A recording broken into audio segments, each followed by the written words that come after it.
ब्रह्मानन्दं परमसुगतं केवलं ज्ञानमुक्तिं उन्मादीतं गगनसदृशं तत्त्वमस्यादिलक्ष्यम् एकं नित्यं निरमजलं सर्वदी साक्षिभूतं भावातीतं पूर्णरहितं सद्गुरुं तं नमामि। ॐ नमो भगवते वासुदेवाय। ॐ श्री श्री महावतार बाबाजी नमः। ॐ श्री श्री हरिवासाय नमः। ॐ श्री श्री युक्तेश्वरदेवाय नमः। ओम श्री श्री योहानंद वंशाय नमः। ओम ओम गुरुभ्यो नमः।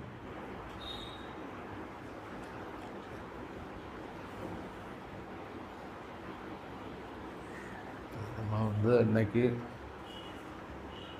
கிரியா யோகிகளுக்கு பாபாஜிக்கிட்ட அதே வேஷம் தான் நாங்கள் சொல்லுவோம். മലയാളികൾക്ക് തമിഴ് പറഞ്ഞത് മനസ്സിലാവുമെങ്കിൽ ആയിന്ന് പറയണം, അല്ലെങ്കിൽ ഇല്ലാതെ. കാരണം തമിഴർക്ക് വേണ്ടിയുള്ളൂ, അതുകൊണ്ടാണ്. അപ്പോൾ கிரியாயோகிகள் இன்றைக்கி நம்ம கிரியாயோக என்னுடைய தீட்சை எடுக்க போகிறோம். இதுக்கு முன்னே நீங்கள் கிளாஸில் கிரியாயெல்லாம் படிச்சிருப்பீங்க. நான் அது மட்டும் கிடையாது, தீட்சை பெறணும். தீட்சைன்னா அந்த வித்து போடுதல், அதுதான் அதனுடைய மீனிங். வித்தை போடும். இது வரைக்கும் டெக்னிக்கை தான் படித்தோம், இப்போ நம்ம வித்தை போடுவோம். இந்த வித்து தான் உங்களுக்கு பெரிய மரமாக ஜென்மாந்திரங்களாக உங்களுக்கு அந்த உங்களுக்கு பலம் தருகிற ஒரு விருஷமாக மாறும். அதான் அந்த வித்து நம்ம போடுறோம். இப்போது பாபாஜி என்ன சொல்லுவாங்கன்னா, யார் கிரியாயோகம் எடுக்கிறாங்களோ அவங்க கூட நானே எப்போவுமே நான் கூட இருப்பேன். கண்டிப்பாக நான் எந்த காரணத்தினாலேயும் அவங்கள விட்டு நான் வெளியே போக மாட்டேன்.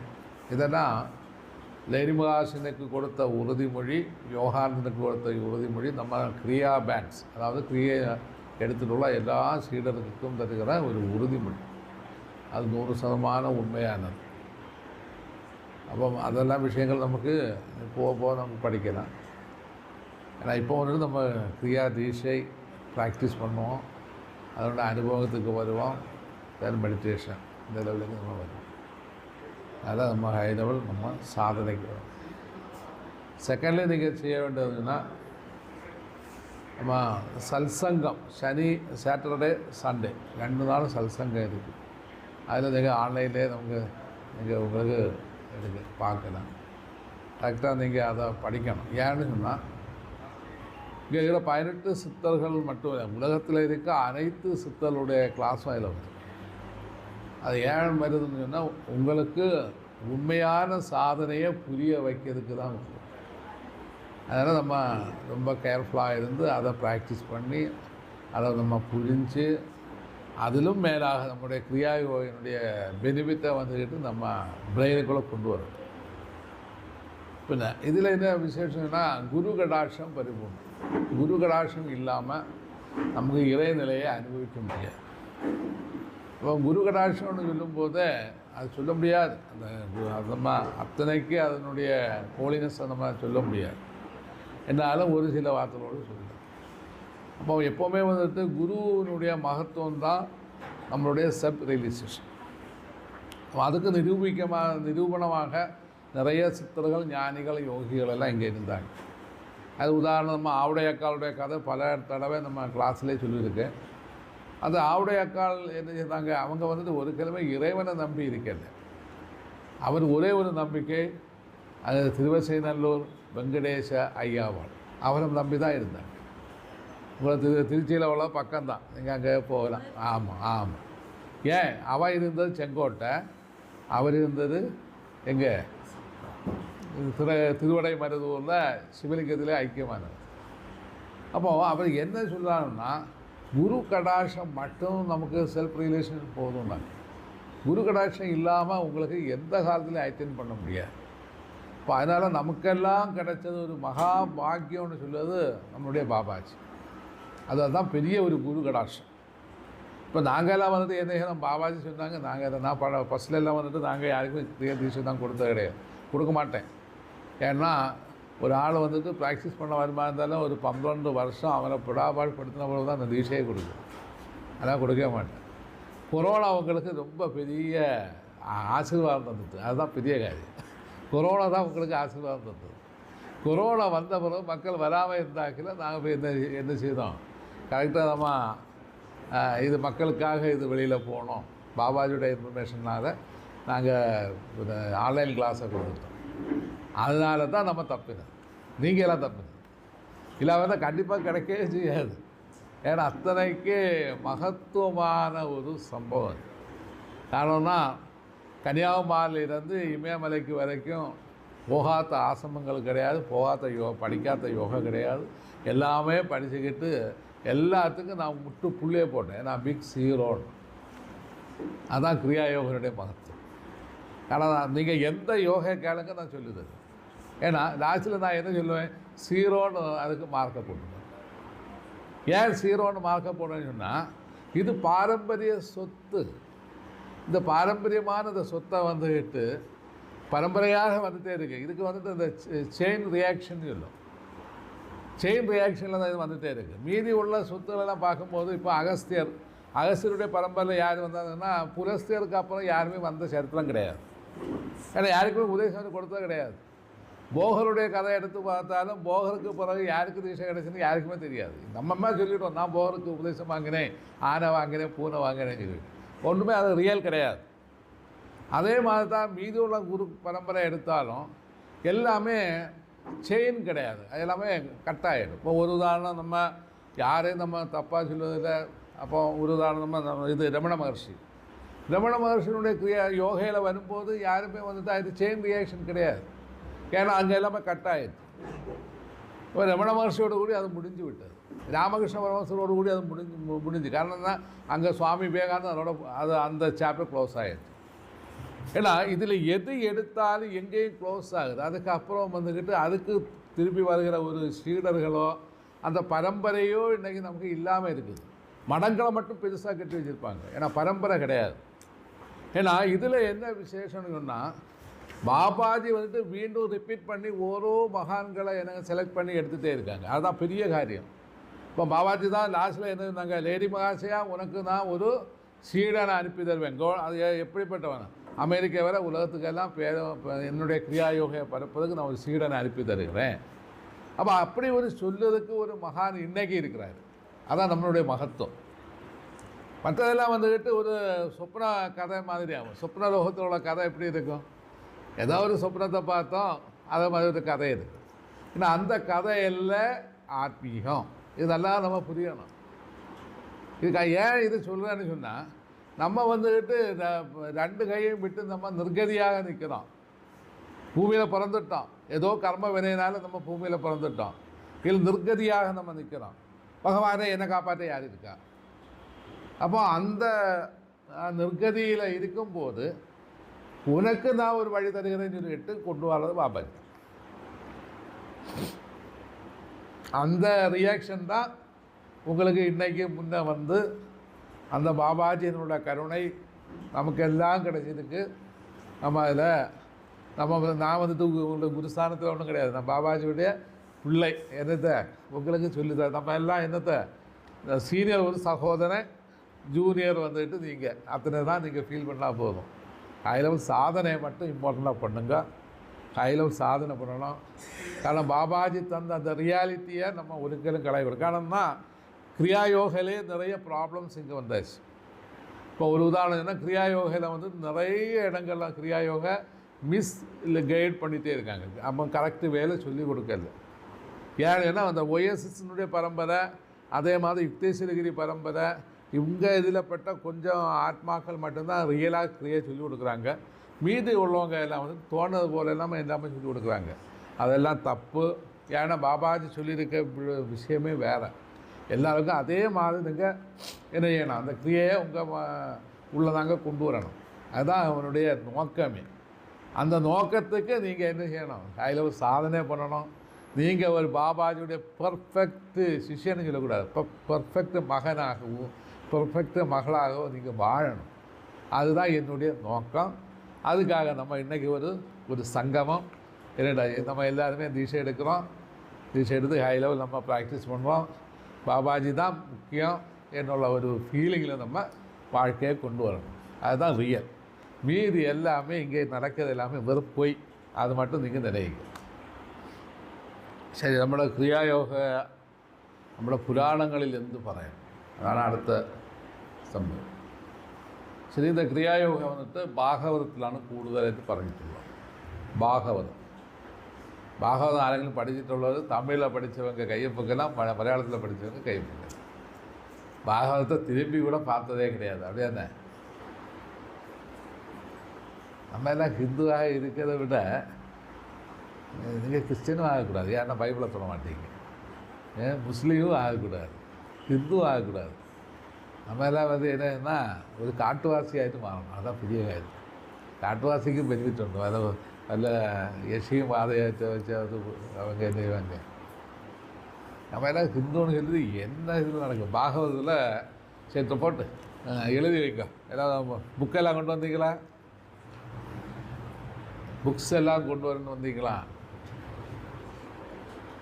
ஆனால் என்னுடைய கிளாஸில் எப்போ வந்தாலும் புக்கு கொண்டு வரணும். புக்கு கொண்டு வந்தால் உங்களுக்கு நிறைய நிறைய நிறைய தலையில் ஏற்றதுக்கு நிறைய படிக்கணும். நீங்கள் கொண்டு வராமல் இந்த புக்கு வராமல் இருந்தால் நீங்கள் என்ன சாதிக்க போகிறீங்க? பாகவதமே படிக்கல, பாகவதத்தை பற்றி காரியங்களை பேசும்போது என்ன ஆகும்? சரி, அதை விட திருமந்திரம் படிச்சிருக்கீங்களா? திருவாதிகம் படிச்சிருக்கீங்களா? திருவாதிகம் படிச்சிருக்கீங்களா? சரி. அப்போ ஒன்றுமே படிக்காத. ஏன்னா அந்த ஆத்மீகத்தில் என்ன வரணும்னு தெரியுமா? ஃபர்ஸ்ட் ஆஃப் ஆல் வந்துட்டு ஒரு பேசிக் நாலேஜ் இருக்கணும். இந்த பேஸ்மெண்ட்டு நல்லா உரைச்சா தான் பெரிய கட்டடம் கட்ட முடியும். நம்ம வாழ்க்கையில் வந்துட்டு நம்மளை ஹையர் லெவல் ஹையஸ்ட் லெவலுக்கு போகிறோம். அப்போ அப்படி வரும்போது ஒரு கரெக்டான பேஸ்மெண்ட் இருக்கணும். பேஸ்மெண்ட் இல்லாமல் நீங்கள் வந்துட்டு எப்படி வீடை கட்டினாலும் அது கரெக்டாக காற்றில் என்ன செய்யும், படான்னு உடஞ்சிக்கலாம். அப்போ நம்ம பேஸ்மெண்ட்டு தான் முக்கியம். அப்போ அந்த மாதிரி நம்முடைய நாலேஜ் வந்துட்டு ஸ்பிரிச்சுவல் நாலேஜ் வந்துட்டு சத்சங்கம் வழி தான் ஸ்பிரிச்சுவல் நாலேஜ் உங்களுக்கு கிடைக்கும். அப்போ சத்சங்கம் இல்லாமல் ஸ்பிரிச்சுவல் நாலேஜுக்கு உங்களால் போக முடியாது. அப்போ சத்சங்கம் நமக்கு தேவை. அந்த சத்சங்கத்தில் வந்து இந்த ஆத்மீகத்தினுடைய எல்லாம் A to Z நம்ம கரெக்டாக ப்ராக்டிஸ் பண்ணி படிச்சிருக்கணும். படிக்காமல் வாழ்க்கையை விடக்கூடாது. இல்லை, அதுக்கு தான் வேதங்களை நீங்கள் கண்டிப்பாக படிக்க முடியாது. அதனால தான் உபனிஷத்துகளை கொண்டு வந்தாங்க. உபனிஷத்துகளையும் உங்களால் படிக்க முடியாததுல தான் இதிகாசங்களை கொண்டு வந்தாங்க. ராமாயணம், மகாபாரதம், இதிகாசத்தை கொண்டு வந்தார். இதிகாசமும் உங்களுக்கு புரியலைன்னு சொல்லி தான் பாகவதத்தை கொண்டு வந்தார். 10 அவதாரத்தை கொண்டு வந்தார். அந்த பாகவதமும் நமக்கு புரியாமல் இருந்தால் பின்ன நம்ம வந்து சுத்த மாடுன்னு சொல்லுவோம். நம்ம எல்லாம் என்னத்தை சுத்த மாடுகள், வேறு ஒன்றுமே கிடையாது. அதனால் இதெல்லாம் நம்ம புரியணும். ஏன்னா எங்கெல்லாம் இந்த பொருள் இருக்குதுன்னு படிக்கணும். பகவான் கிருஷ்ணன் வியாசனுடைய புத்தியிலே சொன்ன ஒரு விஷயம், இந்த பிராணாயாமத்தினுடைய விஷயத்தை சொல்லலாம். அது தசமஸ்கந்தத்தில் வந்து பாகவதத்தில் தசமஸ்கந்தத்தில் வியாச பகவான் சொல்லுவார். அதாவது பிராணாயாமம் வழி அல்லாமல் இறைவனை உங்களால் அடைய முடியாது. முதல் பாடம் அதுதான். பிராணாயாமம் இல்லாமல் இறைவனை அடைய முடியாது. அப்போ பிராணாயாமத்தோட விசேஷம் என்றாலே என்ன? பிராணாயாமம் நமக்கு வியாசம் சொல்லியிருக்க விஷயம். இப்போ பிராணாயாமத்தில் என்ன சொல்லியிருக்கீங்கன்னா, பிராணனை யாமம் பண்ணுன்னு, பிராணனை நீட்டுவதினால். இப்போ பிராணனை நீட்டுவது தான் பிராணாயாமம். அதாவது பிராணனை ஹோமம் பண்ணுவது. அதை கீதையில் பகவான் ஸ்பஷ்டமாக சொல்லியிருக்காரு. கீதையை நல்லா படிங்க. அப்போ வீட்டில் வந்துக்கிட்டு பிள்ளைகளுக்கு கீதான்னு பேர் போட்டால் போதாது. வீட்டில் ஒரு புக்கை வாங்கி வைக்கணும், கீதையை வாங்கி வைக்கணும். கீதையை வாங்கி நல்லா படிக்கணும். ஏன்னு சொன்னால் பகவான் சாங்கிய யோகம் தொட்டு எல்லா யோகையிலையும் இந்த பிராணாயாமத்துக்கு இம்பார்ட்டன்ட் கொடுத்து சொல்லியிருக்கேன். பிராணாயாமம் பண்ணாமல் உங்களுக்கு முக்தி அடைய முடியாதுன்னு சொல்லிட்டேன். சரி, உத்தரகீதையை படிங்க. பகவான் கிருஷ்ணன் திருப்பி அர்ஜுனனுக்கு உபதேசம் கொடுக்காரு உத்தரகீதையில். அதுலேயும் ஸ்பஷ்டமாக அவர் சொல்லியிருக்காரு, கீதையை அதாவது பிராணாயாமம் பண்ணாமல் இறைவனை அடையவே முடியாது. அப்போ மந்திரத்தினாலே அடைய முடியுமா? கோடானு கோடி மந்திரம் ஜெபம் பண்ணணும். அப்போ கோடானு கோடி மந்திரம் ஜெபம் பண்ணால் மட்டும்தான் அந்த இறைநிலையை அடைய முடியும். எதனால்? அப்போ நமக்கு இவங்க என்ன வரணும்? ஸ்தூல சுத்தி வரணும், சூஷ்ம சுத்தி வரணும், காரண சுத்தி வரணும். உடம்பு வந்துட்டு 3 உடம்பு இங்கே இருக்குது. நம்ம காட்டுற வெளியில் உள்ள உடம்பு அல்ல. நம்ம இந்த ஒரு உடம்பு ஸ்தூல உடம்பு, அடுத்த சூஷ்ம உடம்பு, அடுத்த காரண உடம்பு. உங்களுடைய கர்மங்கள், வியாதிகள், துக்கங்கள், சுகங்கள் அனைத்தும் உங்களுக்கு பொறிக்கப்பட்டது காரண உடம்பில். அப்போ இந்த காரண உடம்புக்குள்ளே அடங்கி இருக்கிற ஜீவன் அதிலேருந்து விமோசனம் அடையணும், மகா காரணத்துக்கு போகணும். அந்த விமோசனம் அடையணுமா இருந்தால் ஸ்தூலம் சூஷ்மம் இந்த ரெண்டையும் பூரணமாக முக்தி அடையாமல் அந்த சூஷ்ம காரண உடம்புக்கு போக முடியாது. அதான் யோகா இம்பார்ட்டன்ட்னு சொல்ல காரணம். யோகா நீங்கள் மீன் பண்ணது போது கையை காலை உயர்த்துவது யோகா கிடையாது. அதாவது மனம் அதாவது பிராணன் மனதோடு ஐக்கியமாகுவது யோகா. அதான் யோகாவோட மீனிங். அதாவது சித்தவர்த்தி நிரோதான்னு சொல்ல. யோகா சித்தவர்த்தி நிரோதா. சித்தவர்த்தியை நிரோதம் பண்ணுவது யோகா. சித்தத்தை நிரோதம் பண்ணதுக்கு யோகா கிடையாது. சித்தம் வந்துட்டு நீங்கள் தான். நீங்களும் சித்தத்துக்கு எந்த மாற்றங்களும் கிடையாது. ஏன்னா விற்த்தியை மாற்றலாம். விற்த்தின்னு சொன்னால் தாட் வைப்ரேஷன் சொல்லும். இந்த தாட்ஸு தான் உங்களுக்கு கர்மத்தை உருவாக்குது. அந்த கர்மந்தான் உங்களுக்கு வந்துட்டு மீண்டும் மீண்டும் பிறப்புகளை எடுக்குது. நீங்கள் ஒரு உதாரணம், நீங்கள் ஒரு ஆளை கொலையே செய்ய வேண்டாம். ஏன்னா இப்போ நான் தான் இந்த அம்மாவை வந்துட்டு எவ்வளோ தலையை வெட்டி போடுவேன் என் மனசுக்குள்ளே தான் நினச்சாலே போதும். நான் கொலை பண்ணியாச்சு. ஏன்னா இன்றைக்கு இல்லாட்ட நாளைக்கு அதுக்குள்ள பாப கர்மங்கள் பிராயச்சித்தம் செய்யாமல் எனக்கு விமோசனம் கிடையாது. அப்போ நம்ம எத்தனை கொலை பண்ணியிருக்கோம் இங்கே பூமியில்? எத்தனை கொலை பண்ணியிருக்கோம்? அதாவது பிள்ளைகளை பார்த்து கொன்னே போடுவேன். என்ன நம்ம சொன்னாலே போதும், நம்ம கொன்னாச்சு அங்கே கொலை பண்ணிடுவாங்க. அப்போ அந்த தாட் வைப்ரேஷன் எத்தனைக்கு நமக்கு தோஷமாக இருக்குன்னு பாருங்கள். கர்மம் செய்ய வேண்டிய தேவையில்லை. அப்போ கர்மம் ரெண்டாவது தான் வருது. அதை கொலை செய்வேன்னுள்ள ஃபீலிங்கை அதனுடைய எக்ஸ்பேன்ஷன் கூடி வரும்போது தான் நீங்கள் கத்தி எடுக்குது. கத்தி எடுத்து கழுத்துக்கு பக்கம் வர கொண்டு போகும்போது 3/4 தான் ஆச்சு. இனியும் 1/4 பாகம் கூட இருக்குது. என்னதான் தலையை வெட்டி எடுக்குது. அப்போ இத்தனை சம்பவம் ஒரு சின்ன வைப்ரேஷனில் இருந்து தான் உருவாகுது. அதான் பதஞ்சலி மகர்ஷி என்ன சித்தவர்த்தி நிரோதா. சித்தவர்த்தியை நிரோதம் பண்ணுவது தான் மோட்சத்தினுடைய துறவுகோல். இப்போ சித்தவர்த்தியை நிரோதம் பண்ணணும். சித்தவர்த்தி சொன்னால் நீங்கள் என்ன செய்யணும்? ஆப்போசிட் தாட்ஸுக்கு கொண்டு வரணும். இப்போ ஒரு உதாரணம் ஒன்று நான் கொண்டே போடுவேன்னு மனசுக்குள்ளே நினச்சாலே உடனே திருப்பி கொண்டு வரணும். ஐயோ பாவம் கொல்லக்கூடாது. ரெண்டையும் கொண்டு வருமா இருந்தால் உங்களுக்கு அங்கே என்ன ஆச்சு? உங்களுக்கு வந்துட்டு சித்த சுத்தி வந்துடும். சித்த சுத்தி மோட்சம் தராது. ஏன்னா அதுலேருந்து என்ன செய்யணும்? விடுதலை அடைவது தான் மோட்சம். மலையாளிகளுக்கு வല്ല മനസ്സിലാകുന്നുണ്ടോ? கொண்டாயில்லை? சரி. நம்ம அந்த விடுதலை அடையும் போது நமக்கு சித்தவர்த்தி நிரோதமாகும், மோட்சத்தை அடையலாம்.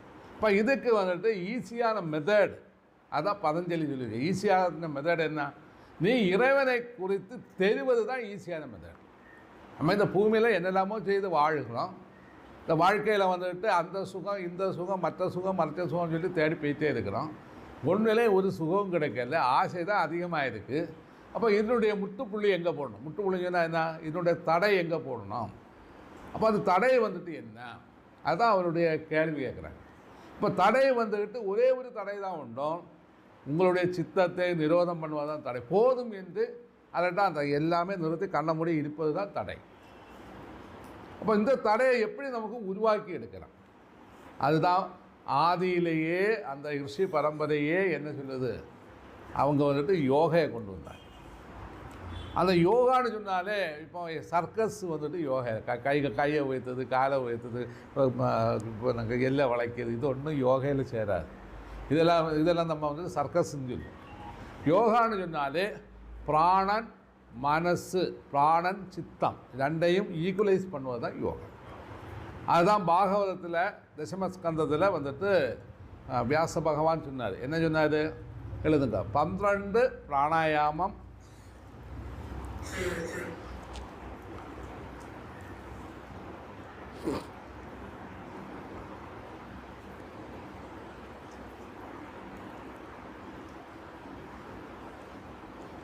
12 பிராணாயாமம், ஒரு பிரத்யாகாரம்,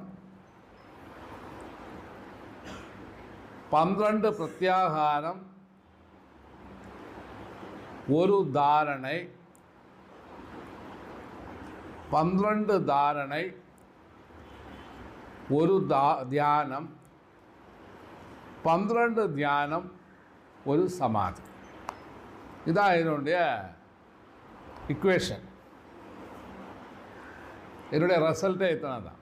அப்போ 12 பிராணாயாமம், ஒரு பிரத்யாகாரம். பிரத்யாகாரம்னு சொன்னான்னா இந்திரியங்களில் இருந்து மனதை பின்வலிப்பது தான் பிரத்யாகாரம். அதில் நல்லா புரியுங்க. இந்திரியங்களில் இருந்து மனதை பின்வலிப்பது தான் பிரத்யாகாரம். அப்போ 12 தடவை பிராணாயாமம் பண்ணால் உங்களுக்கு ஒரு பிரத்யாகாரம். அப்போ உங்களுடைய மனம் பிரத்யாகார நிலையில் போகும். இந்திரியங்களில் இருந்து மனம் பின்வலியும்.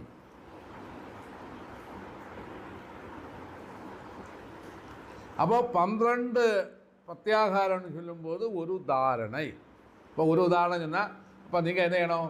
12 பிராணாயாமம், ஒரு பிரத்யாகாரம். 12 பிரத்யாகாரம் சொன்னால் 12 குணம் 12 பிராணாயாமம் பண்ணால் 144 பிராணாயாமம் பண்ணால் ஒரு தாரணை. இப்போ 144 பிராணாயாமம் பண்ணால் மட்டும்தான் ஒரு தாரணைக்கு வருவோம். அப்படி 144 × 12 நல்லா குணிச்சு பாருங்க. 144 × 12 எத்தனை?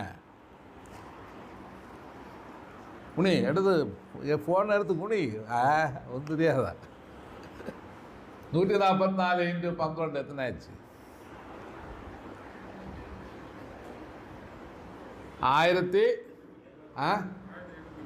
1728 பிராணாயாமம்,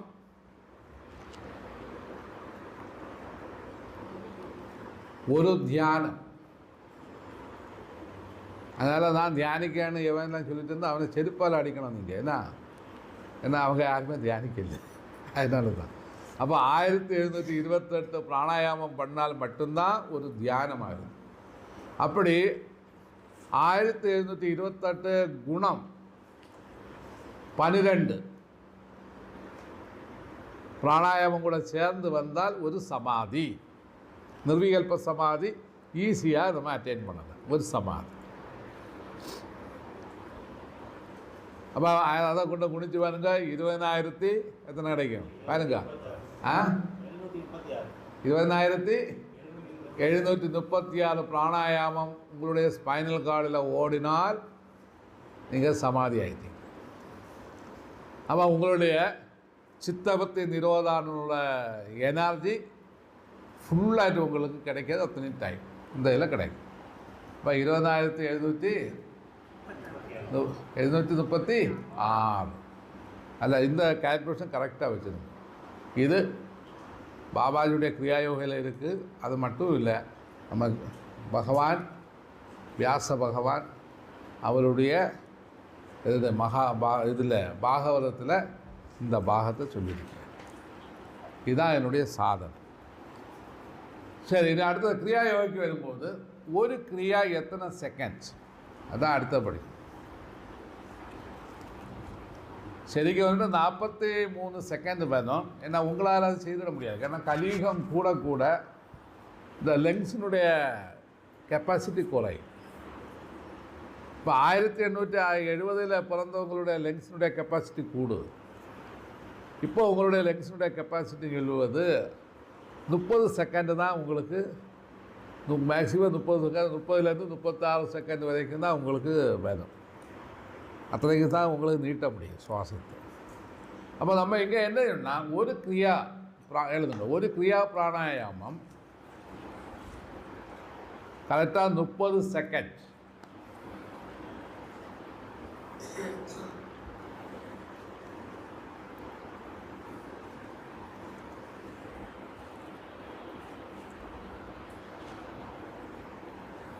அப்போ ஒரு கிரியா யோகா வந்துட்டு ஒரு கிரியா பிராணாயாமம் நீங்கள் செய்யும்போது நம்ம சுவாசத்தை எடுத்து அது சுவாசம் கன்வெர்ட் டு என்ன மூக்கில் ஓடுகிற எழுதுங்க. மூக்கில் ஓடுகிற சுவாசம் கன்வெர்ட் ஆகி பிராணனாக மாறும். அதுதான் லைஃப் ஃபோர்ஸ்னு சொல்லு. அதுதான் குண்டலினின்னு சொல்லுவது. அதாவது வேறு வெளியில் வந்து குண்டலினி தேடி நீங்கள் போனால் குண்டலினி சக்தின்னு சொல்வது அதாவது பிராணம் மூக்கில் ஒழுகிற சுவாசம் அது கன்வெர்ட் ஆகி சுஷும்னையில் இருந்து ஓடும்போது பிராணனாக மாறும். கதின்னு அதுக்கு பேர், பிராணகதி என்று சொல்லுவோம். அது சுஷும்னா பாத்தில் ஓடும். அதைத்தான் நம்ம வந்துட்டு பிராணன், அதாவது யோகா, நம்ம பிராணாயாமத்தில் சொல்கிற அந்த விஷயம் கிரியா யோகான்னு சொல்லி அதுதான். பாபாஜி இதுக்கு ஒரு கிரியான்னு சொல்லி பேரை போட்டாங்க, நம்ம கலியுகத்துக்கு வேணும்.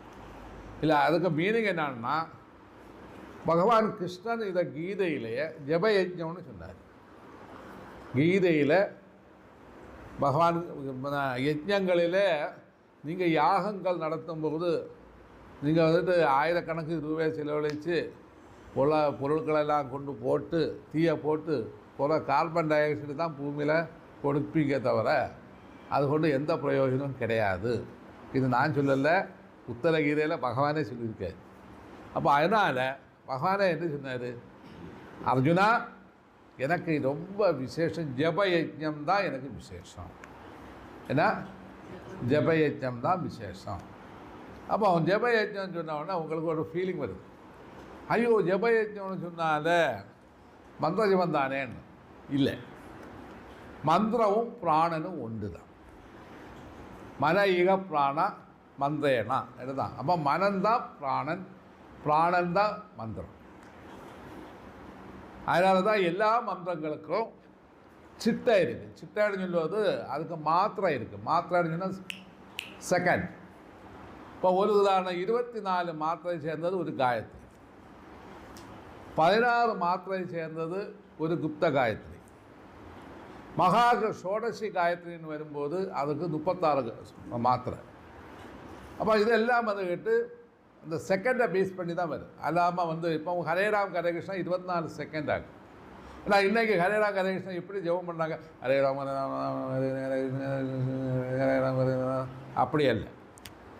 அப்போ அந்த செகண்டுகளை தான் இதில் மெயினாக நம்ம எடுக்கணும். எப்படி இந்த ஹரே ராமா ராம ராமா ஹரே ஹரே என்று சொல்லும்போது சுவாசம் உள்வாங்கணும்.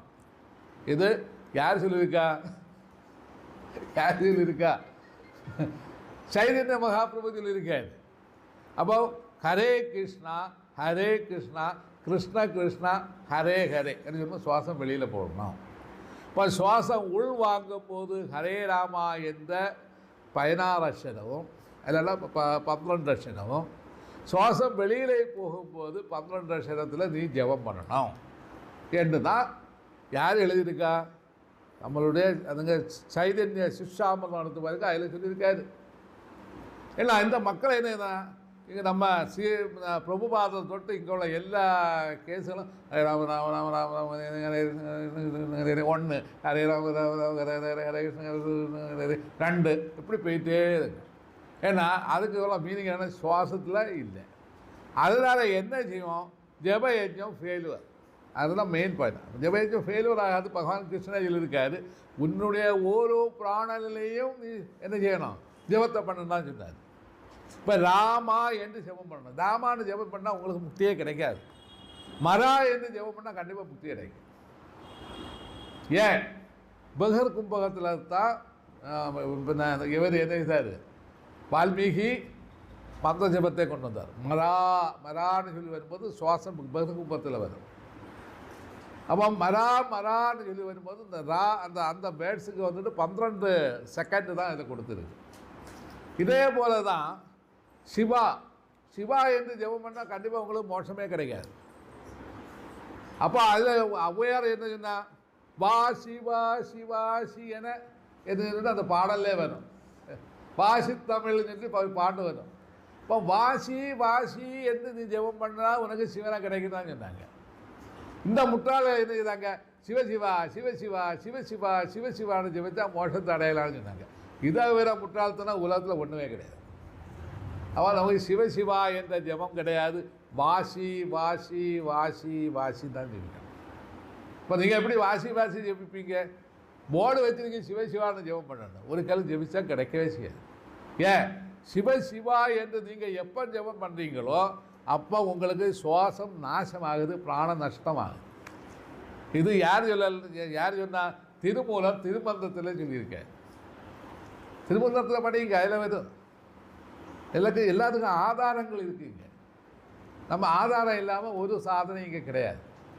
நம்ம நேரம் திருப்பி இடம் வாசி வாசி வாசின்னு ஜெபம் பண்ணால் அது கிடைக்கும். எப்படி வாசின்னு ஜெபம் பண்ண சொல்லியிருக்காங்க? பிராணனை கதியாக நிறுத்தி வாசி பண்ணு. இது இந்த வழி ஆகமத்தில் வருகிறோம். அடுத்த வேதத்தில் வருகிறோம். வேதம் எப்படி சொல்லுது? ஓம் என்று ஜெபம் பண்ணினால் முக்தி தான் உனக்கு கிடைக்குமோ முட்டாளேன்னு சொன்னாங்க. அதுதான் பெரிய காரியம். ஓம் என்று ஜெபம் பண்ணினால் உனக்கு முக்தி கிடைக்குமோ முட்டாளேன்னு சொன்னார். என்னடா வேதத்தில் ஓமுக்கு ஓங்காரம் தானே. வேதங்களை 4 வேதத்திலே இருப்பது ஒரே பொருள் ஓம். அந்த ஓமை நம்ம ஜெபிச்சா கிடைக்குமா? கிடைக்காது. அப்போ அவங்க என்ன சொன்னாங்க? அப்போ அந்த இடத்துல மீண்டும் யார் சங்கராச்சாரிய காலில் வந்தார், அந்த இடத்துல வந்துட்டார். நீ என்ன செய்யணும்? சோக கம்சம் என்று ஜெபம் பண்ணுங்க. சோக கம்சம் என்று ஜெபம் பண்ணு. ஆஹா, அப்போ சோகத்தை கம்சத்தை எப்படி ஜெபம் பண்ண முடியும்?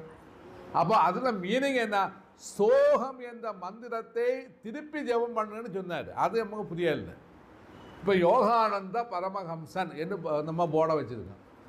யோகானந்த என்ன செய்தார்? பரமஹம்சன் எப்படி ஆனார்? ஹம்ச மந்திரத்தை ஜெபம் பண்ணி பரமஹம்சன் ஆனார். அப்போ ஹம்சம் எப்படி ஜெபம் பண்ணலாம்? நம்ம சுவாசத்தில் வந்துட்டு ஹம் சா என்ற ஜெபம். அதுதான் வாட்சிங் த பிரீத். அதுதான் அவங்க சொன்னாங்க. விபாசனா மெடிடேஷன், அதுக்கு தான் அதோட மீனிங். விபாசனை, வாட்சிங் த பிரீத், அதுதான் பாபாஜின்னு சொல்லுறது. எல்லாரும் சொன்னார். வணக்கம் வணக்கம்.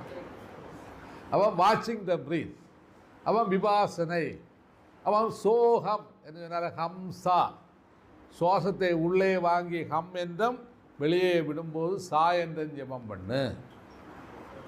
ஆமாம். இப்போ இங்கே கிருஷ்ண கீதையில் என்ன? ஒரே ஒரு வாக்கு தான் சொன்னார். நீ இறைவனை அடையணும் என்று ஆசை இருந்தால் எனக்கு யாகங்கள் செய்யாத, பூஜை புரஸ்காரங்கள் ஒன்றும் செய்யாத, நீ என்ன செய்யணும்? ஜபயஜம் வாசியிலே ஏற்றி செய்யுங்க. வாசி என்றாலே சுவாசம் என்றது. பிராணனில் ஜபம் பண்ணுவது தான் யஜ்ஞம். இந்த யஜ்ஞத்தை புரியாமல் நம்ம இங்கே ஆத்மீகத்தில் இங்கே என்ன செய்தான்? இங்கே இல்லை என்ன செய்தாங்க? எங்கேயும் எந்த கோவில்லையும் ஒரு விறகை வச்சு எரித்து கொஞ்சம் நாசத்தை உருவாக்குனாங்க. நாசத்தை உருவாக்கி என்ன செய்தாங்க? அந்த கார்பன் டை ஆக்சைடை கூட்டினாங்க. என்ன? ஆமாம், பொல்யூஷனாக உருவாக்குனாங்க. வேறு என்ன நெய்யை ஊற்றினாலும் கொஞ்சம் வாசனை இருக்கும். அதுக்கு கூட கிடைக்கிறதுலாம் குறை கார்பன் டை ஆக்சைடு தான் கிடைக்கும். அதெல்லாம் யஜ்ஞம். பகவான் சொன்ன யஜ்ஞம். அர்ஜுனா, எனக்கு யஜ்ஞங்களிலே சிரேஷ்டம் ஜப யஜ்ஞம். அப்போ ஜபம் தெரிஞ்சு செய்யாமல் இருந்தால் போக்கு. அப்போ நம்ம கிரியா யோகையில் வந்துட்டு இது ஜப யஜ்ஞம். அதனால தான் பாபாஜி அதுக்கு கிரியா என்று பேர் கொடுத்தார். க்ரீ, டூ, எப்போவுமே செய்துட்டே இரு, பலத்தை எதிர்பார்க்காமல் செய்துட்டே இரு என்று தான் பாபாஜினுடைய ரியாலிட்டி. அதனால தான் பாபாஜி வந்து கிரியா என்று அதுக்கு பேரை கொடுத்தார். அந்த கிரியா யோகா தான் நம்ம இங்கே இன்றைக்கி தீட்சையாக எடுக்க போகிறோம். உங்களுக்கு ஆன்லைன் கிளாஸ்லாம் கிடச்சிருக்கோம். இது அடுத்தது வந்துட்டு நம்ம தீட்சையாக கொடுத்தோம். சரி, அப்போ கிரியா யோகையில் இப்போ நம்ம என்ன செய்யறோம்? ஜப யஜ்ஞத்துக்கு வரோம். இப்போ பாபாஜியுடைய கிரியா யோகையில் வரும்போது ஸ்டெப் பை ஸ்டெப்பாக நம்ம படிக்கிறோம். பேஸ்மெண்ட்னு சொல்வது ஃபஸ்ட்டு கிரியா. அதுலேருந்து இப்போ அடுத்த ஹையர் லெவலுக்கு எல்லாம் நம்ம போவோம். செகண்ட் கிரியா, தேர்டு கிரியா இருக்குது, ஃபோர்த்து கிரியா, ஃபிஃப்த்து கிரியா, காயத்ரி கிரியா, இப்படி போயிட்டே இருக்கும். ஏன்னு சொன்னால் ஓரோ கிரியையினுடைய எஃபெக்டும் அதனுடைய பவர் வந்து ஜாஸ்தி. இப்போ உள்ள ஃபஸ்ட்டு கிரியா தான். ஃபஸ்ட்டு கிரியைனாலே உங்களுக்கு முக்தியே கண்டிப்பாக கிடைக்கும். இந்த பாபாஜியே சொல்லியிருக்கு. ஆனால் ஜப யஜ்ஞம் அதுலேயும் உங்களுக்கு ரிஸ்க் ஆகிட்டு, ஆனால் கஷ்டமாக இருக்குது. அது குருவுடைய கிருபை. நாங்கள் என்ன செய்வோம்? கஷ்டமாயிட்டாப்பா, நான் அப்படி செகண்ட் கிரியா பிடிச்சிக்கோங்க. அப்போ செகண்ட் கிரியா இருக்குன்னா அதை விட கொஞ்சம் கூட ப்ரோக்ரஸ். அதாவது எழுதுங்க, எழுது 144 ஃபஸ்ட்டு கிரியா பண்ணது. அதனால் இப்போ வந்துட்டு உங்களுக்கு செகண்ட் கிரியா இப்போ கிடைக்காது. ஏன்னா அடுத்த ஸ்டெப்பில் தான் உங்களுக்கு செகண்ட் கிரியா வருது. ஏன்னா 41 days நீங்கள் ஹை லெவல் ப்ராக்டிஸ் பண்ணணும். பண்ணிக்கிட்டு அடுத்த செகண்டில் வரும்போது செகண்ட் கிரியா தான். அது எப்போ நீங்கள் வந்தாலும் அதுக்கு தீட்சை ஒன்றும் கிடையாது. அந்த ஒன்று தந்துடும். செகண்ட் கிரியா, தேர்டு கிரியா, ஃபோர்த்து கிரியா அப்படி எழுதணும். சரி, அப்போ நமக்கு ஃபஸ்ட்டு கிரியில் வந்து அப்போ 144 ஃபஸ்ட்டு கிரியா பண்ணது ஒரு செகண்ட் கிரியா. அதான் என்னுடைய ப்ரோக்ராம். ஏன்னா 144 ஃபஸ்ட்டு கிரியா பண்ணால் வந்து செகண்ட் கிரியா போக முடியாது. ஏன்னா அத்தகைக்கு ப்ரோக்ரஸ். ஆனால் 144 ஃபஸ்ட்டு கிரியா பண்ணிக்கிட்டு செகண்ட் கிரியில் போனால் என்னுடைய ஹையஸ்ட் பவர் உங்களுக்கு கிடைக்கும். இப்போ 144 செகண்ட் கிரியா ஈக்குவல் டு ஒரு தேர்டு கிரியா. 144 செகண்ட் கிரியா ஈக்குவல் டு ஒரு தேர்டு கிரியா. 144 தேர்டு கிரியா ஈக்குவல் டு ஒரு ஃபோர்த்து கிரியா. ஃபோர்த்து கிரியா வந்து ஹையஸ்ட் கிரியா ஈக்குவல் டு நிர்வியல்ப சமாதிக்கு போகிறது. ஆமாம். இப்போ 144 ஃபோர்த்து கிரியா, அதாவது முதல்ல இருந்து வந்த தங்கம் அது. சரி. அது சரி. 144 ஃபோர்த்து கிரியா ஈக்குவல் டு 1/5 கிரியா. 144 ஃபிஃப்த்து கிரியா ஈக்குவல் டு ஒரு காயத்ரி கிரியா. காயத்ரி 144 காயத்ரி கிரியா ஈக்குவல் டு ஒரு செகண்ட் காயத்ரி கிரியா. 144 செகண்ட் காயத்ரி கிரியா ஈக்குவல் டு ஒரு திரிபந்த முராரி கிரியா. ஏன்னா இதுக்கு மேலே போயிட்டே இருக்கு. திரிபந்த முராரி கிரியை, 3 பெண்ட், அதான் ட்ரிபெண்ட், அதாவது 3 பெண்டாக நிற்கிறது பகவான் கிருஷ்ணன் இப்படி நிற்பார். அதுக்கு மீனிங் அது பெண்டிங் யோகா. அந்த யோகா போஸ்டர் தான் அவர் நிற்கிறது. அதான் ட்ரிபெண்டுன்னு இல்லை, 3 பெண்டு, 3 பெண்டு, அது திரிபந்த முராரி கிரியான்னு. இந்த 142வது காயத்ரி கிரியா ஈக்குவல் டு ஒரு திரிபந்த முராரி கிரியா. முராரின்னு வந்தால் பகவான் கிருஷ்ணன். திரிபந்த முராரி கிரியா. இதெல்லாம் வந்துட்டு இப்போ ஒன்றும் சொல்லி வந்து உங்கள் தலையில் ஏறாது. அதெல்லாம் ப்ரோக்ரஸ் அனுசரித்து அந்தந்த டைமுகளில் உங்கள் தலைக்குள்ளே ஏற்றிட்டே இருப்போம். ஏன்னா சரி. ஏன்னா இதோட பேஸ்மெண்ட்டு ஃபஸ்ட்டு கிரியா தான். இப்போ பேஸ்மெண்ட்டில் வந்துட்டு லேரி மகாசன் கொண்டு வந்த பேஸ்மெண்ட் எழுதுங்க. லேரி மகாசனுடைய கிரியா டெக்னிக்ஸில் வந்து தாலபிய கிரியை, தாலபிய கிரியா 5 டெக்னிக்ஸில் வருது. தாலபிய கிரியா, தாலபியம் நான் கேஜிரி பண்ணதுக்கு வேண்டி தாலபிய கிரியை, கிரியா பிராணாயாமம், நாபிக் கிரியை,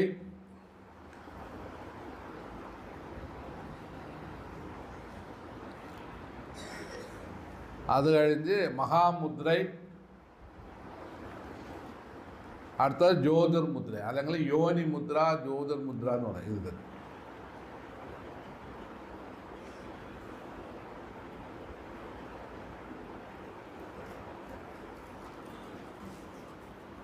இதுதான் இந்த 5 சாப்டர் வரும். ஆனால் யோகானந்தன் அமெரிக்கைக்கு இது கொடுக்கும்போது தாலப்பிய கிரியையும் யோகானந்தன் என்ன தாலப்பிய கிரியையும் நாபி கிரியை தூக்கி தூர போட்டார். அதனால் 3 தான் கிடைக்கும். அப்போ எது தாலப்பிய கிரியை நம்ம இதில் படிக்கணும். இது கூட படிச்சிருக்கிறது. காரணம் நாளைக்கு ஒருத்தங்க கேட்பான், கிரியாயோகல் தாலப்பிய கிரியை ஒரு தரலையோ என்ன கேட்டவுடனே நீங்கள் என்ன செய்வீங்க? இது கோட்டையை விடுவீங்க. அதனால தான் இது எல்லாமே படிப்பீங்க. தாலப்பிய கிரியைன்னா கேஜரி பண்ணதுக்கு நாக்கை நீட்டுறதுக்குள்ள டெக்னிக். அது நாக்கை வந்துக்கிட்டு வயசான ஆளுகளுக்கு ஒன்றும் நீட்டினா ஒன்றும் கிடைக்காது. அதனால் அதான் யோகானந்தம் எல்லாருக்கும் சேர்ந்து நல்ல ஒரு ரீதியில் டெக்னிக் கொடுத்துருக்காரு. அதாவது நாக்கை இப்படி நீட்டிக்கிட்டு இப்படியெல்லாம் ஆக்கும்போது நாக்கை உள்ளே ஏற்றதுக்கு உள்ள டெக்னிக் அதான் தாலப்பிய கிரியை. அது நாபிக்கிரியை உங்களுக்கு கூட வேணும் செய்யலாம். நான் யோகானந்தம் நாபிக்கிரியை செய்ய வேண்டிய தேவையில்லை, அல்லாமலே உங்களுக்கு பிராணன் சுஷும்னைக்கு வந்துடும். அதை நான் கிரியா பண்ணிக்கிட்டு நாபிக்கிரியான்னு சொல்ல தலையை குனிச்சிக்கிட்டு சுவாசம் எடுக்க விட ஒன்று செய்யணும். ஃப்ரீயாக தலையை குனிச்சு என்ன நாபியில் வந்துக்கிட்டு ஃப்ரண்ட் சைடில் பொக்கல் குழியில் இப்படி விரலை இப்படி தொட்டுக்கிட்டு அங்கே வந்துட்டு ஓம் சாண்டிங் 108 தடவை ஓம் ஜெபிக்கணும். அது வந்து ஆகாசம்ன்ற பண்ணி இதனுடைய நேர பேக்கில் நட்டலில் 27 தடவை ஓம் சாண்டிங். இதுதான் நாபிக்கிரியை. அதனால் அந்த ஆபிக்கிரியில் வேறு ஸ்பெஷலாக ஒன்றுமே எங்கே கிடையாது. அது ஒயசிஸில் வந்து யோகானந்தர் அது வேண்டான்னு சொல்லிட்டார். இல்லை நாங்கள் படிக்கும்போது யுக்தேஸ்வரகிரியுடைய குரு பரம்பரையே நாங்கள் படிக்கிறோம். யுக்தேஸ்வரி தான் பரம்பரையில் தான் நாங்கள் குருவாக வருகிறோம். ஏன்னா ஒயசிஸில் இருந்து நாங்கள் வரோம். ரெண்டும் கூட சேர்ந்து தான் நான் வரேன். அப்போ அதனால் ரெண்டையும் உண்மையை சொல்லிக் கொடுக்கணும், அதுதான் முக்கியம். சரி, நான் அடுத்ததாக வந்து கேஜரியில் கிரியா பண்ணணும்னு யுக்தேஸ்வரகிரி சொல்லுவார். நான் யோகானந்தம் வந்துட்டு கேஜரி தேவையில்லை, நாக்கை என்ன செய்யணும், முதல்ல எக்ஸ்பேண்டட் த்ரோட்டுன்னு சொல்லும், நாக்கை வளைக்கணும். அப்படியே வளைச்சிட்டு நார்மலில் கொண்டு வந்துடும். கொண்டு வந்துட்டு லைட்டாக வாயை ஓப்பன் பண்ணி தொண்டையில் இந்த இடத்துல தொண்டையில் ஒரு சவுண்டை கொடுக்கும். அதாவது உஜ்ஜயி பிராணாயாமம். உங்களுக்கு நேரத்தை கடையோகத்தில் உஜ்ஜயி பிராணாயாமம் சொல்லி வந்திருக்கோம். அந்த உஜ்ஜயி பிராணாயாமம் தான் இந்த யோகா. நல்லா புரியணும். ஏன்னா அவர் என்ன சொல்கிறாங்கன்னா, விசுத்தியில் பிராணனை ஏற்றி வரும்போது சுவாசம் கன்வெர்ட் ஆகி லைஃப் கரண்டாக மாறும். அதுதான் நந்தன் சரிதத்தில் கோபாலகிருஷ்ண பாரதியார் வந்து ஒரு பாடலில் எழுதியிருக்கார். அந்த பாடலே நந்தன் சரிதத்தை எடுத்து படிங்க. இல்லாட்டா நம்ம நிறைய மக்கள் வந்துட்டு நந்தன் சரிதம் பாடலே யூடியூப்பில் வரும். அதில் நந்தனார் வந்துட்டு அந்த பாடலை பாடியிருக்காரு. எப்படி பாடியிருக்காருன்னா, ஐயே மெத்தக்கடினோன்னு உள்ள பாடலில் அப்படியே அதை வரும்போது ஒரு பாட்டில் அவர் சொல்வார், விசுத்தியில் பிராணனாக்கி சொல்படி நடன மாளிகைக்குள் ஆக்கி வைத்து அப்பன் திருநடனம் ஆட வைத்து. அப்போ அப்பனுடைய திருநடனம் ஆடும். அப்பன் வந்து வர்றது வந்து சிவன். சிவன் வந்துட்டு சிதாகாசத்தில் நடனம் ஆடுவார். எப்படி நடனம் தொந்தோம் என்று நடனம் ஆடுவார். தொந்தோம் என்று தொந்தோம்னா நார்த்து தான் அவங்க சொன்னது, வேற ஒன்றும் இல்லை. என்னட்டு அந்த லைட்டையும் சவுண்டையும் தான் அவங்க நடனம்னு சொன்னார். அப்போ விசுத்தியை பிராணனாக்கி சொல்படி மாளிகைக்குள்ளிய உள்ள வைத்து. அப்போ அந்த சொல்படி மாளிகைன்னு சொல்வது இங்கே நடன மாளிகை, அதாவது ஆயிரங்கால் மண்டபம்னு சொல்வது இதை தான் வச்சுருக்காங்க. அதுக்கு உள்ளே வந்துட்டு பகவான் என்ன டான்ஸ் ஆடிட்டுருக்காரு. சிதம்பரம்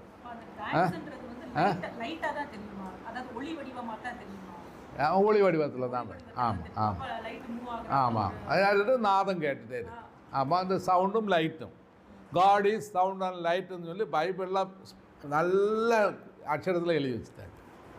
நம்ம தான் எல்லாமே என்ன செய்யணும், மறைமுகமாக வச்சுட்டோம். ஹிந்து மதத்தில் ഏറ്റവും ஒரு பெரிய தோஷம்னு சொல்வது சித்தர்கள் நேர்முகமாக சொன்னாங்க. ஏன்னா வேதங்களும் மற்றுள்ளது எல்லாமே மறைமுகமாக வச்சுட்டாங்க. அதுக்கு மறைமுகமாக வச்சதுனுடைய எஃபெக்ட் தான் இன்றைக்கி ஹிந்துக்கள் எல்லாம் ரொம்ப கஷ்டப்படுறாங்க. போலியை வணங்கி உண்மையை வந்துட்டு கைவிட்டோம். அதாவது பழத்தினுடைய தோலை சாப்பிட்டுட்டு அதனுடைய உள்ளே இருக்க பொருளை தூக்கி தூர போட்டோம். உள்ளே இருக்க பொருளை எடுத்தவன் யார்? அமெரிக்காக்காரன்னு மற்றவங்கள வந்து எடுத்துட்டான். அதனால் அவங்களுக்கு அது தேவை.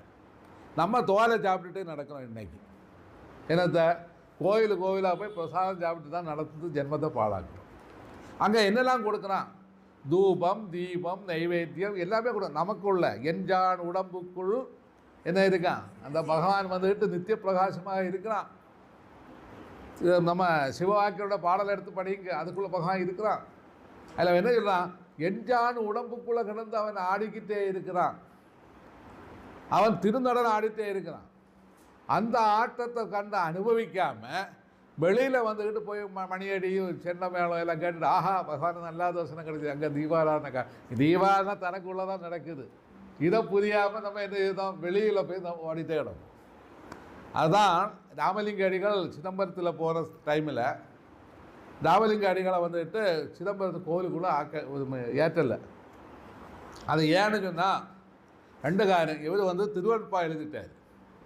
திருவருட்பா வந்துக்கிட்டு வெறும் அருள்பா என்னுடைய கேஸ் நடக்குது.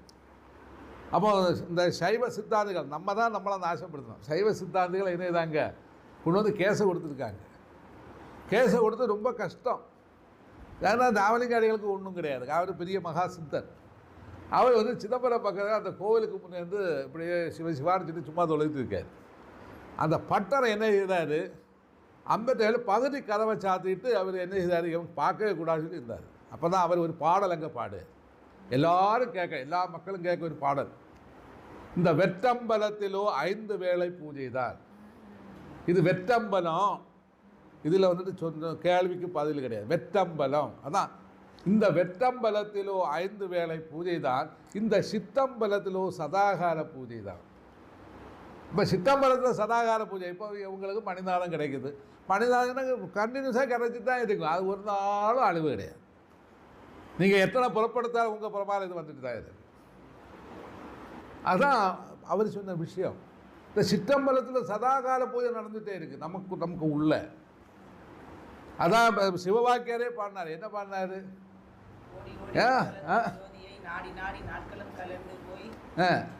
ஆமாம் ஆமாம்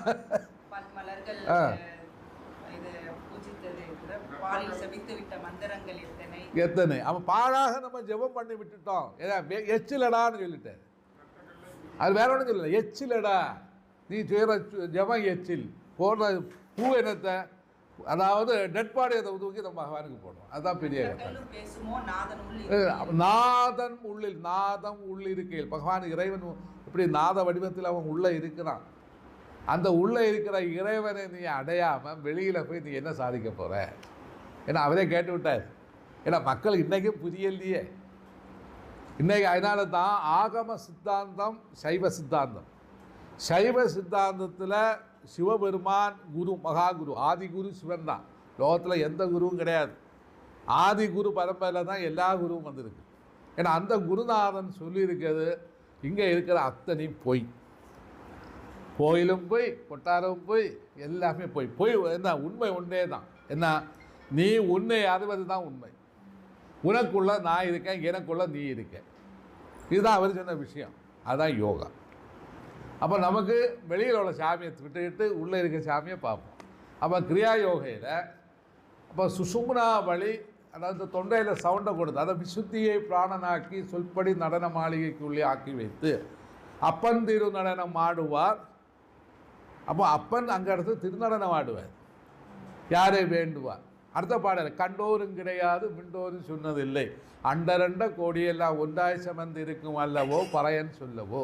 இன்னும் அடுத்த பாடு, இந்த பறையம் வந்துட்டு சொல்லி அண்டரண்ட கோடியெல்லாம் ஒன்றாக அந்த அந்த அந்த பரபிரம்ம சுரூபம் ஒன்றாக கலந்துருக்கு, அதுக்கப்புறம் ஒன்றும் கிடையாது என்னோட ஒரு பாடலாக சொல்லியார். சரி, இது அடுத்தது வந்து நமக்கு கிளாஸுக்கு. இப்போ உங்களுக்கு ஒரு விதம் புரிஞ்சது இல்லையா? புரியாதவங்க எல்லாம் கையை பொக்குங்க. எனக்கு ஒன்றும் புரியலை தானே? இந்த மலையாளம் ഞാൻ മലയാളം തന്നെ പറഞ്ഞിട്ടുണ്ട്. അടുത്ത് ഇത് തമിഴേ അല്ല. தமிழா? நான் இல்லை, நான் சொன்னதுலாம் தமிழா? അതായത് മലയാളം തന്നെ പറഞ്ഞത്. മലയാളത്തിന് തമിഴ് ഒരു ലൈറ്റാണ് കിടന്നത്. അതായത് ഈ തമിഴ് പാട്ടുകളിൽ വരുമ്പോൾ നിങ്ങൾക്കൊന്നും പിടികിട്ടില്ല അവിടെ. അങ്ങനെ ഞാൻ പറഞ്ഞുതരാം. എന്താ? ശരി, ഓക്കെ. ശരി, നമുക്ക് ഇന്ന് യോഗയിൽ വന്ന് സ്ഥൂല സൂക്ഷ്മ കാരണം 3 രീതിയിലാണ് യോഗ. ഇന്ന് ആദ്യം തൊട്ട് ഇന്ന് വരയ്ക്കും, നാളെ വരയ്ക്കും, എന്ന് വരയ്ക്കും, അങ്ങനെ സ്ഥൂലം സൂക്ഷ്മം കാരണം. ഈ 3 ശരീരവും പെർഫെക്റ്റ് ആകാத കാലം വരയ്ക്കും നിങ്ങൾക്ക് റിയലൈസേഷൻ അടയவே முடியாது. அதனால் ராஜயோகத்திலுள்ள டிஃபெக்ட், இப்போ பிரம்மகுமாரிஸினுடைய டிஃபெக்ட் என்னன்னு சொன்னால் ஒன்லி மெடிடேஷன். அந்த மெடிடேஷன் எப்படின்னு சொன்னால் ரியல் மெடிடேஷனே கிடையாது. ஒரு தாரணைக்கு வராங்க. ஏன்னா தாரணைன்னா எங்கள் பகவான் மேலே இருக்காது, நம்ம அங்கே போனோம், அங்கே சிவனோட போய் பார்க்கணும். இவங்க என்ன போகிறவங்க தான், அதனால தான் தலையாட்டிகிட்டே இருக்காங்க. எடுத்து திருப்பி வரணும். இதெல்லாம் மனசினால் உங்களுக்கு எந்த இறைவனையும் அடைய முடியாது. நல்லா புரியுங்க. மனதினால இறைவனை அடையவே முடியாது. மனம் எங்கே நிற்கிதோ அந்த இடத்துலேருந்து இறைவன் தொடங்குவான். அதான் முதல் பாடம். മനസ്സിലായല്ലോ? ഇപ്പം മലയാളം മനസ്സിലായല്ലോ മാതാജിക്ക്? മനസ്സിനാലെ ഈശ്വരനെ അറിയാൻ സാധിക്കില്ല. മനം എവിടെ സീറോയാകുന്നോ അവിടെ നിന്ന് ഈശ്വരൻ തുടങ്ങും. അപ്പം ഇறைവൻ അടയണമെന്നാ മനസ്സ് സീറോയിൽ കൊണ്ടുവരും. அதனால தான் அருணகிரிநாதருக்கு முருகபெருமான், அதாவது நம்மளுடைய ஆதி குரு சுப்பிரமணியன் முருகன். சரிங்க, முருகன் சொன்னாலே இன்றைக்கி புத்த மதத்தை உருவாக்குனதே முருகன் தான். ஆதி குரு முருகன் தான். ஈழம் என்ற பவரை உருவாக்கினது. ஈழம் சொல்வது சிலோனில் வந்துக்கிட்டு அந்த அந்த ஈழத்தினுடைய பிரஸ்தானத்தை உருவாக்குனதே முருகன் தான். அதுக்கு கதை ரெண்டாவது பேசினேன். ஏன்னா தான் உங்களுக்கு கிளாஸுக்கு வர முடியாது. அப்போ அந்த முருகன் அருணகிரிக்கு உபதேசத்தை கொடுக்க. ஆனால் அருணகிரியை வேதங்களை விட்டுட்டு, ஏன்னா அவர் குஷ்டரோகி, மாலா ரோகிகள், நேராக பிராமணர்கள்ட்டெல்லாம் போகிறாங்க. ஏன்னா எப்படியாவது இந்த வியாதியை மாற்றணும்னா இனி ஒரு பாவம் செய்ய மாட்டேன் என்னெல்லாம் சொல்லி போனாலும் அவங்களுக்கு யாருக்குமே அவனை பார்த்தாலே முடியாது. ஓடிட்டாங்க. ஏன் நாட்டம், இந்த துர்நாற்றத்தினால ஒன்றும் செய்ய முடியாது. ஏன்னா மக்களுக்கு வந்துக்கிட்டு நம்ம எல்லாம் சந்தோஷமாக இருந்தால் தான் மக்களும் வந்து சந்தோஷப்படுவாங்க. நமக்கு துக்கம் இருந்தால் எந்த மக்களும் வர மாட்டோம், நம்ம அழுது தான் இருக்கணும். அவங்க பார்த்துக்கிட்டு சிரிச்சுட்டே போயிடுவாங்க. ஏன்னா நீ அழுதுகிட்டே இருந்துட்டு. அதுதான் வாழ்க்கை. ஏன்னா இதுலேருந்து நமக்கு விடுதலை அடையிறது எப்போன்னு சொன்னால், இந்த அருணகிரி வந்து இந்த வியாதியில் வந்து லாஸ்ட்டில் வந்துட்டு நான் இன்னும் பெரிய பாபி ஆகிட்டேன். திருவண்ணாமலையில் கோபுரத்தில் இருந்து அவர் என்ன செய்கிறாரு, சூசைட் பண்ணதுக்கு சாடும்போது ஒரு வயோதிக புத்தனாகவே முருகன் வந்து தூக்குறவன இந்த சாமியார்கிட்ட கேட்குறான், ஐயா நீ எதுக்கு ஐயா என்ன காப்பாற்றினீர்? நான் சாகிறதுக்கு வந்தவன், நீ எதுக்கு என்ன காப்பாற்றினீர்? அப்போ வந்துட்டு நீ இருக்கணும், உனக்கு நிறைய வேலைகள் இருக்குது, நான் சொல்ல இடத்துல சும்மா இருன்னு சொன்னேன். சும்மா இருக்குதுக்கா. அப்போ எனக்கு மோட்சத்தை, எனக்கு இந்த வியாதியை மாற்றணும், எனக்கு என்ன கிடைக்கணும்? புண்ணியம் கிடைக்கணும். புண்ணியம் கிடைச்சி நான் நல்லவனாகிறதுக்கு நான் என்ன செய்யணும்? ஒரு பிராமணன்ட்ட கேட்டால் அவன் சொல்லுவான் போய் யாகத்தை செய்யணும் சொல்லுவான். வேற ஒரு சாமிகிட்ட கேட்டால் அது கோவிலில் வந்துட்டு ஒரு 10 தீர்த்தாடனம் பண்ணு, கங்கையில் போய் குளின்னு சொல்லுவான். ஏன்னா இந்த மகான் ஒன்றுமே சொல்லலை. அந்த மகன் என்ன சொன்னார்? சும்மா இருந்து சுகம் பெற சொல்லறேன்னு சொல்லிட்டாரு. நம்ம சும்மா இருந்துட்டா போதும், உனக்கு கண்டிப்பாக புண்ணியம் கிடைக்கும். நம்ம டோட்டலி சும்மா இருக்க படிக்கணும். டோட்டலி சும்மா இருக்க படித்த ஒரே ஒரு மகான் புத்தன். இந்த அருணகிரிக்கு பிறகு வந்த ஒரே ஒரு மகான் புத்தர் மட்டும்தான். அந்த புத்த பரம்பரை தான் இன்றைக்கி இருக்க புத்த மதம். இதே புத்த மதத்தினுடைய ஒரு பகர்ப்பு தான் நம்மளுடைய ஆதிசங்கரர் கொண்டு வந்த அத்வைதம். இது புரியாமல் நம்ம இதை அத்வைதத்தை இதெல்லாம் போட்டு அது நாஸ்திகவாதம், இது ஈஸ்வரவாதம் எல்லாம் சொல்லி நம்ம ஜென்மங்களை பழாக்கிட்டோம், அதை விட்டுடுவோம். அப்போ நம்ம சும்மா இருக்க படிக்கிறது தான் யோகா. அப்போ சும்மா இருக்கணுமா இருந்தால் இது எங்கே செய்யணும்? டோட்டலி சும்மா இருக்கணும். எப்போ உங்களுக்கு வந்து 2 சரீரமும் பர்ஃபெக்ட் ஆனால் மட்டும்தான் 3வது சரீரத்தில் சும்மா இருக்க முடியும். ஸ்தூல உடம்பு நீங்கள் என்ன செய்யணும்? பர்ஃபெக்ட் ஆகணும். அப்போ உங்களுடைய சூஷ்ம உடம்பு பர்ஃபெக்ட் ஆகும். சூஷ்ம உடம்பும் பர்ஃபெக்ட் ஆன பிறகு தான் உங்களால் சும்மா இருக்க முடியும். இல்லாமல் இருந்தால் நீங்கள் இப்படியே இருந்தால் தாட்ஸ் வந்துகிட்டே இருங்க, நீங்கள் அதுக்கு மேலே போயிட்டே இருப்பீங்க. இப்போ அதுக்கு தான் யோகி என்ன செய்தான்? பதஞ்சலி அதோட எல்லா சித்தர்களும் என்ன செய்தாங்க? நீ பிராணனை பிடின்னு சொன்னார். பிராணனை பிடிக்காமல் சும்மா இருக்கவே முடியாது. ஏன்னா அருணகிரிக்கு நேரமே பிராணனெல்லாம் பிடிச்சி எத்தனையோ ஜென்மங்கள் கழிஞ்சாச்சு. அதனால் அவருக்கு சும்மா இருக்க ஈஸியாக இருக்குது. ஏன்னா நமக்கெல்லாம் இப்போ பிராணனை பிடிச்சாதான் சும்மா இருக்க முடியும். அதுக்கு என்னை பகவான் கிருஷ்ணன் இந்த கீதையில் என்ன சொன்னார்? நீ சும்மா இருக்கணுமா இருந்தால் முதல்ல என்ன செய்யணும்? பிராணனை யாமம் பண்ணுன்னு சொன்னார், ஹோமம் பண்ணுன்னு சொன்னார். பிராணனை தான் ஹோமம் பண்ணணும். பிராணாகூதி என்ன மலையாளத்தில் சொல்லணும், சமஸ்கிருதத்தில் இல்லை. அதுதான் பிராணனை அகூதி பண்ணணும். பிராணனை எப்படி நீங்கள் அகூதி பண்ணுவீங்க? அகூதின்னு சொல்லும்போதே கீழே நம்ம இப்படி தான் ஒழிக்கிறோம், இப்படி ஒழிக்கல. அப்போ அதுக்குள்ள மீனிங் என்னன்னா, பிராணனை அபானனில் ஏற்றுவது தான் அகூதி. அபானனி என்று சொல்வது நம்மளுடைய கர்மத்தினுடைய ஆழத்தில் கிடைக்கிற ஒரு எனர்ஜி தான் அபான சக்தி. இந்த அபான சக்தியில் வந்துட்டு பிராண சக்தியை கொண்டு இங்கே ஏற்றணும், அது அகூதி பண்ணணும். அதனால தான் தியான யோகத்தில் பகவான் சொன்னார், பிராணனை நீட்டு அல்லட பிராணனை அகூதி பண்ணு, ரெண்டும் ஒன்று தான். இதுதான் பிராணாயாமம்.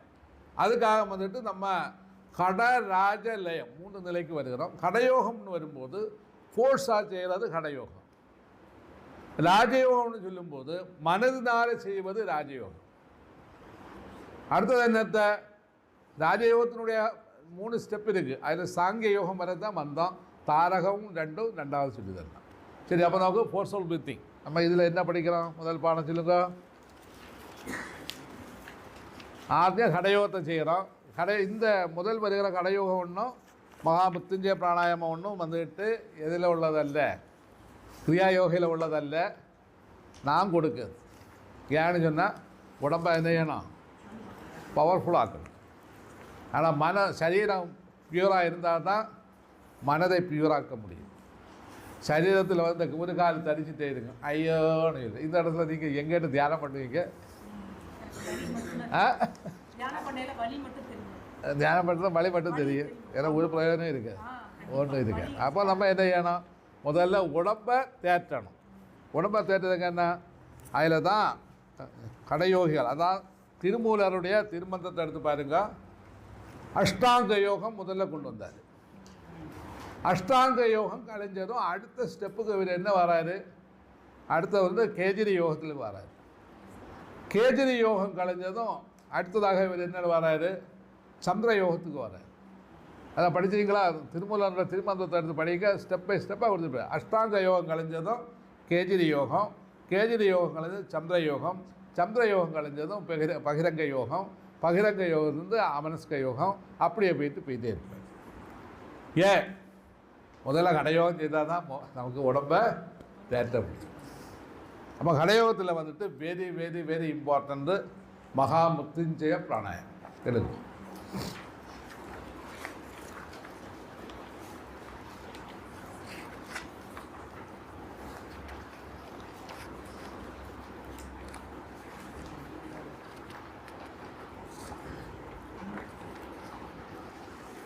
மகாமிருத்யுஞ்சய பிராணாயாமத்தில் നിങ്ങൾക്ക് நாலு கட்டங்களாக சொல்லியிருக்கோம்.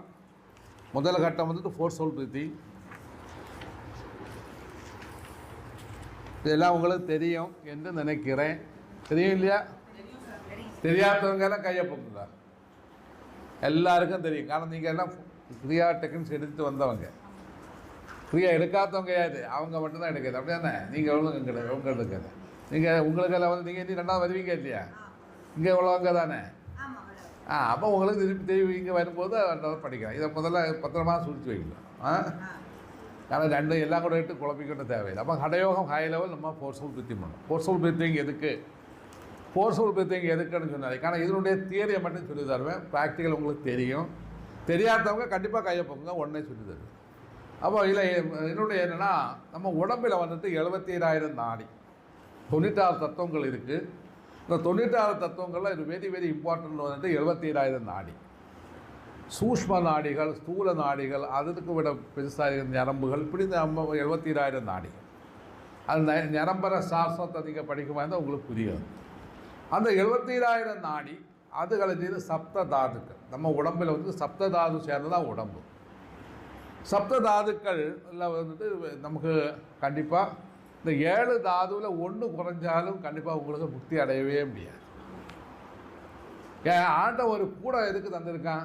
இந்த கூட்டில் இருந்து தான் முக்தி அடைய முடியும். கூடை தெரிஞ்சால் தான் கூடை பொழிக்க முடியும். கூடை தெரியாமல் நீங்கள் கூடை எப்படி பொழிப்பீங்க? அதனால தான் தேவதைகள் இன்றைக்கும் தேவேந்திரன் உட்பட சொல்லிட்டு இருக்காங்க, எனக்கு மனித பிறப்பு தாப்பா, மீண்டும் எனக்கு முக்தி அடையணும். அத்தனைக்கு அவங்க தவம் பண்ணுறாங்க ஒரு உடம்பு எடுக்கிறதுக்கு. அப்போ நமக்கு ஒரு உடம்பு நமக்கு கிடைச்சிருக்கு, பெரிய ஒரு பாக்கியம். அந்த உடம்பை நம்ம என்ன பத்திரமா பாதுகாக்கணும். பாதுகாத்து அதனை வந்துக்கிட்டு என்ன இறைவனுக்கு சமர்ப்பணம் பண்ணணும். நம்ம எல்லாம் என்ன பைபிளில் சொல்லியிருக்கிற முடியனான புத்திரன்னு சொல்லி நம்ம இருக்குது. நம்ம எல்லாம் முடிஞ்சனான புத்திரர்கள். ஏன்னா கிடைச்சதை நம்ம அனுபவிச்சுட்டே இருக்கிறோம். பகவானுக்கு திருப்பி கொடுக்கவே இல்லை. பகவான் என்ன கேட்குறாரு? நான் உனக்கு சொத்தை வீதிச்சு தந்துருக்கேன். அந்த சொத்தை எனக்கு என்ன செய்யணும்? நீ நல்லவனாக திரும்பி அதுக்கு 4 பங்காக செய்து நீ என்ன செய்யணும்? திருப்பி தரணும். அதான் ஆண்டவன் கேட்டான். நம்ம இங்கே என்ன செய்யணும்? அத்தனை விழுங்கிக்கிட்டு நம்ம வந்துட்டு என்ன செய்யணும்? இந்த பன்னிக்கூட்டில் கிடக்கிறோம். அந்த பைபிளில் நம்ம இயேசுநாதர் சொன்ன கதையை ரொம்ப விசேஷமான கதை. நம்ம எல்லாம் பன்னிக்கூட்டில் போய் கிடக்கிறோம்.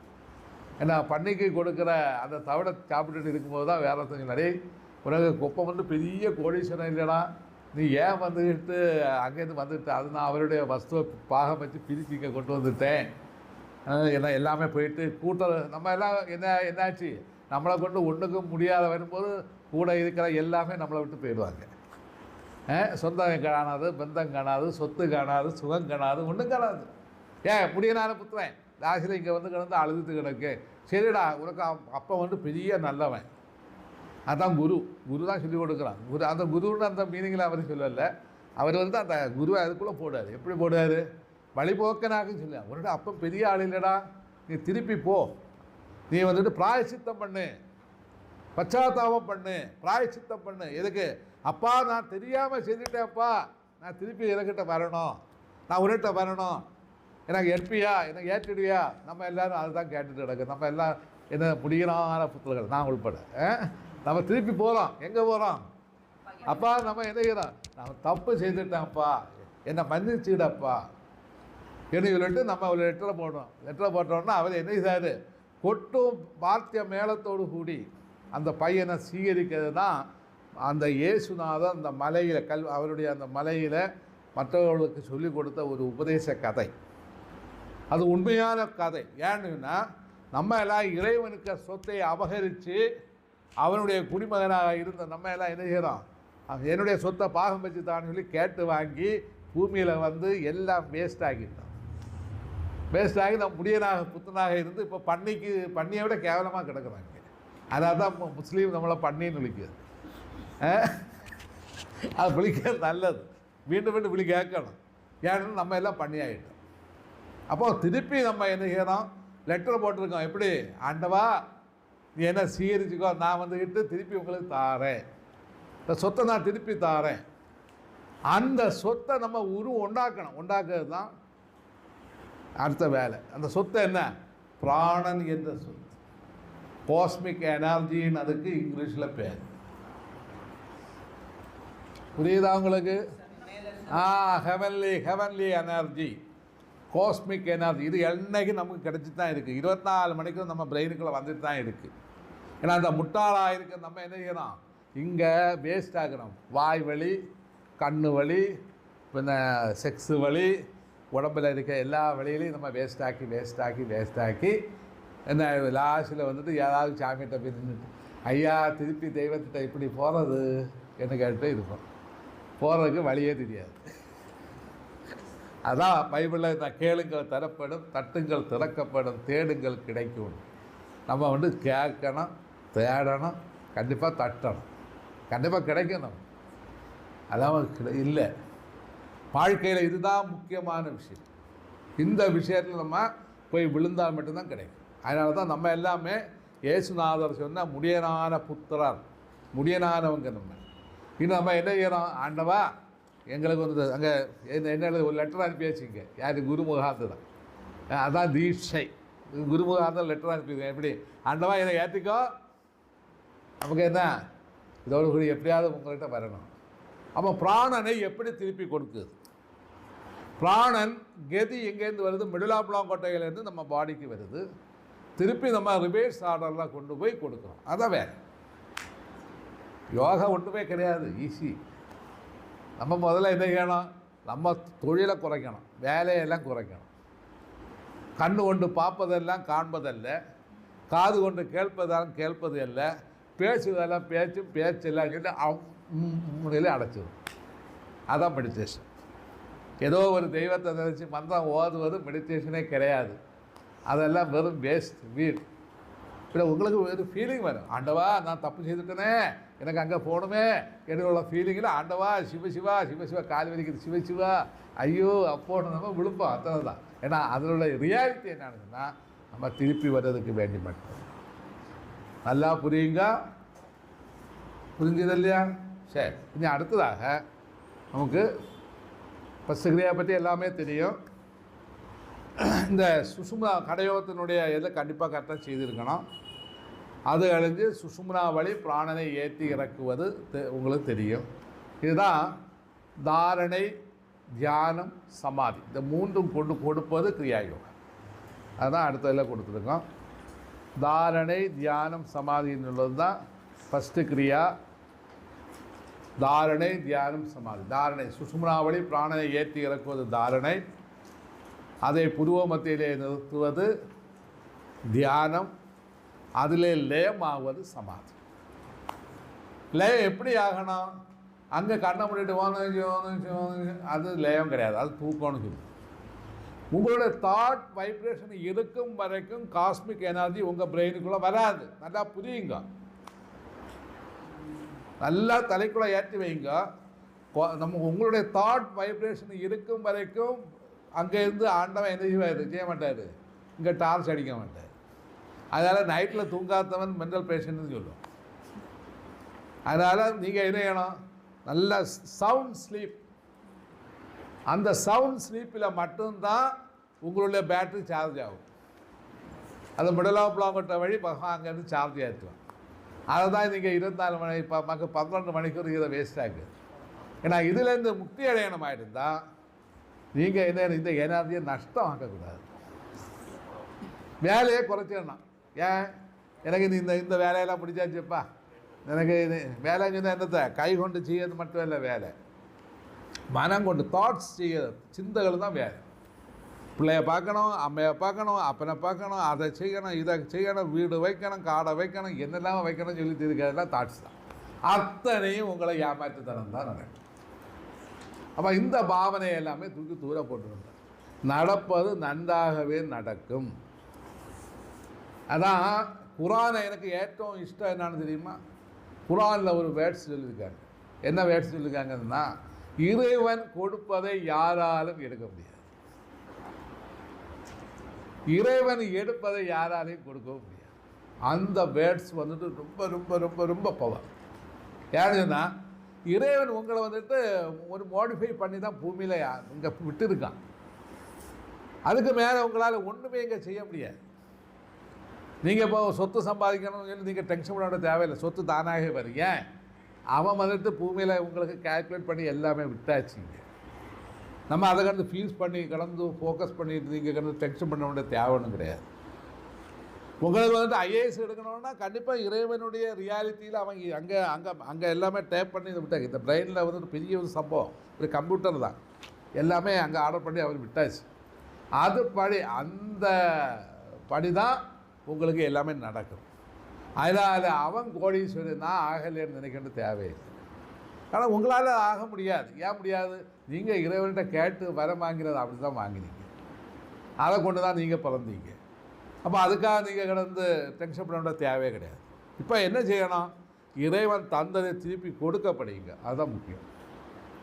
அப்போ அதுக்கு என்ன செய்யணும்? நம்மளுடைய எனர்ஜியை டெய்லி 24 நமக்கு நைட்டில் 8 மணிக்கு தூக்கத்தில் கிடைக்கிற எனர்ஜியை நம்ம என்ன செய்யணும்? அதை சேமிக்கணும். இந்த சேமிக்கும் வித்தை தான் யோகா. சேமிக்கும் வித்தை தான் யோகா. நல்லா புரிஞ்சு வைங்க. அதனால் இங்கே யோகான்னு ஏதோ ஒரு சம்பவம்னு நினைக்காதுங்க. நம்ம வந்துட்டு இறைவன் தருகிற எனர்ஜியை நம்ம பிரம்ம முகூர்த்தத்தில் எழுப்பி என்ன செய்யறோம்? சுஷும்னா வழி என்ன செய்யறோம்? அங்கே இங்கே ஓட வச்சுட்டு அங்கே தியானத்தில் கொண்டு வந்து நிறுத்துவோம். தியானம் என்றால் என்ன? சும்மா இருப்பதே தியானம். சும்மா இருந்து சுகம் பெறு சொல் அறை, அதுதான் சும்மா இருப்பதே தியானம். அந்த தியானத்தில் நீங்கள் இருப்பீங்க. நீங்கள் வந்து கண்டிப்பாக வந்துட்டு அந்த நிலையை அடையும். ஈஸியான கதையா, பெரிய காரியம் ஒன்றும் கிடையாது. இப்போதே உங்களுக்கு காதில் என்ன கிடைக்குதுன்னா இடிநாதம் கேட்கும். டப்பட்டப்பான்னு இடி வெட்டும். பட்டா பகல மழை பெய்த மாதிரி தோணும். பயங்கரமாக இடி வெட்டிகிட்டே இருக்கும். அதிலே நீங்கள் ஆஹா கொலாமையான்னு சொல்லிட்டு பேசாமல் இருந்துடணும். இந்த இடிநாதம் கிடைக்கும் போதே உங்களுக்கு மனசுக்குள்ளே ரொம்ப சந்தோஷம் வரும். ஏன்னு சொன்னால் பக்கத்தில் நெருங்கியாச்சு. சாமீப்பியம் சாயுஜ்யம், சாமீப்பியத்தில் போயிட்டோம். என்ன? ஆமாம், அருகாமை. அப்போ அடுத்த வந்துட்டு சாயுஜ்யம், லேயம், அது கூட ஐக்கியமாயிடும்.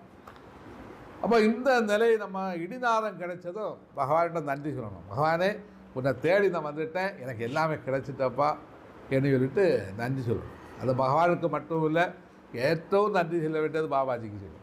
ஏன்? பாபாவுக்கு குரு கிருபை இல்லாமல் நமக்கு ஒரு இதையும் கிடையாதுன்னு சொல்லி அது அறிஞ்சோடனே கரெக்டாக லைட்டு தானாகவே எல்லாம் கிடைச்சிடும். அடுத்த ஸ்டேஜுக்கு நம்ம போயிடும். புரியுது இல்லையா?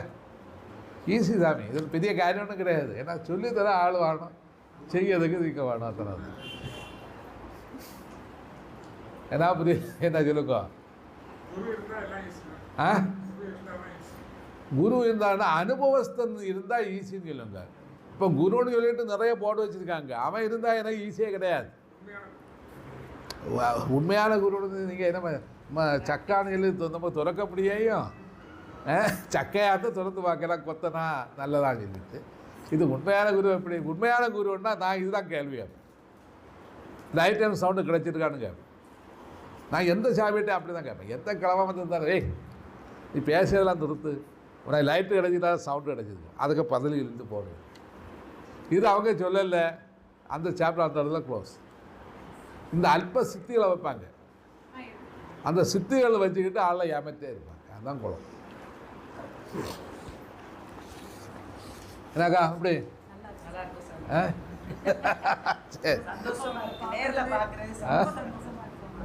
சரி. அப்போ நமக்கு மகா முத்துஞ்சய பிராணாயாமம் கழிஞ்சு அடுத்தது கேவல பிராணாயாமம். கேவல பிராணாயாமம் இதுவும் இதே மாதிரி தான், ஹை லெவல் ஃபோர்ஸ்ஃபுல் பிரீத்திங் பண்ணி மனதை சுஷும்னா கூடியில் ஓட வைக்கிறது கேவல பிராணாயாமம்.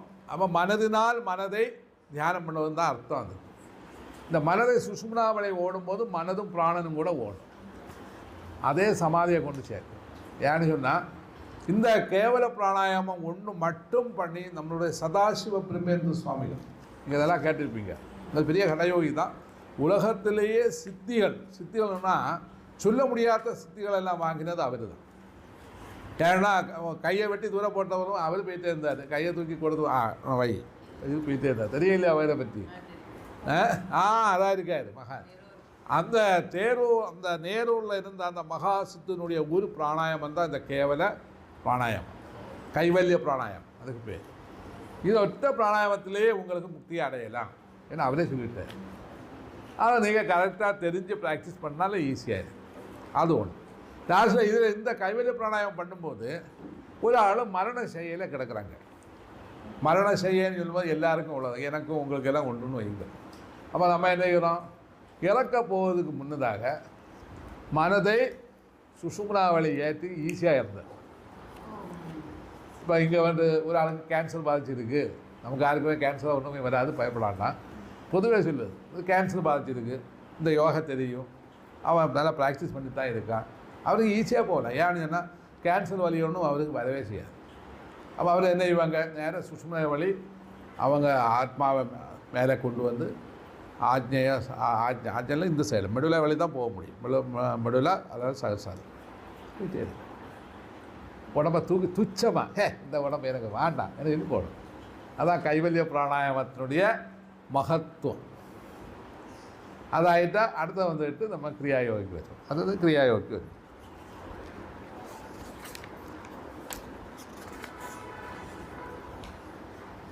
கிரியாயோகையில் இதை கொடுத்துருக்கிறது தாரபிய கிரியை நான் கொடுக்கல. ஏன்னு சொன்னால் உங்களுக்கு ஆசை உள்ளவங்க கேஜரி பண்ணணும் ஆசை இருந்தால் நீங்கள் வந்தால் உங்களை கேஜரி ப்ராக்டிஸ் பண்ணி நாக்கை உள்ளே ஏற்றி தருவோம், அது எங்களுடைய இது. இல்லை கேஜரி வேண்டாம் சாமின்னு சொன்னால் வேண்டாம், வாயை லைட்டாக ஓப்பன் பண்ணி முதல்ல நாக்கை வளைக்கணும், அது நார்மலாக கொண்டு வந்துட்டு வாயை லைட்டாக ஓப்பன் பண்ணணும். ஓப்பன் பண்ணிவிட்டு ஆன்னு சொல்லி நம்ம சுவாசம் நீட்டி இழுக்கணும், இப்படி நீட்டி இழுக்கணும், அதே மாதிரி நீட்டி அதே மாதிரி இறக்கணும். இப்படி கண்டினியூஸாக ப்ராசஸ் தான் யோகம். ஏன்னா இது வந்துட்டு பகவான் கிருஷ்ணன் விபூதி யோக தர்சனத்துலேயும் சொல்லியிருக்காரு. என்ன சொல்லியிருக்காருன்னா நீங்கள் வந்துட்டு என்ன செய்யணும், அந்த சுஷும்னா வழியை பிராணனை ஏற்றி இறக்கி புருவமத்தி வழி நீ என்னையே தியானம் பண்ணி நீ வந்தால் சூரிய யோக வழி நீ என்ன செய்வ, என்னை வந்து அடைவான்னு சொல்லியிருக்காரு. அவரே சொல்லியிருக்காரு. எல்லாம் கிருஷ்ணன் கீதையில் அத்தனை இதை சொல்லியிருக்கு. நல்லா படியுங்க கீதையை. கீதையில் சாங்கிய யோகம், தாரக யோகம், அமனஸ்கு யோகம், இதை உங்களுக்கு புரியாமல் இருந்தால் தமிழர்களுக்கு பெரிய ஒரு பாக்கியம்னு சொல்கிறது. சதாசிவ பிரம்மேந்திர சுவாமிகள் எழுதின என்ன சிவயோக பிரதீபிகை என்ற தமிழ் புக்கு 1920 தமிழில் வெளியிட்டாங்க. அதுக்கப்புறம் யாருமே வெளிவிட்ட சரித்திரமே கிடையாது. 1920 அது உங்களுக்கு நெட்டில் சிலப்பம் கிடைக்கும்.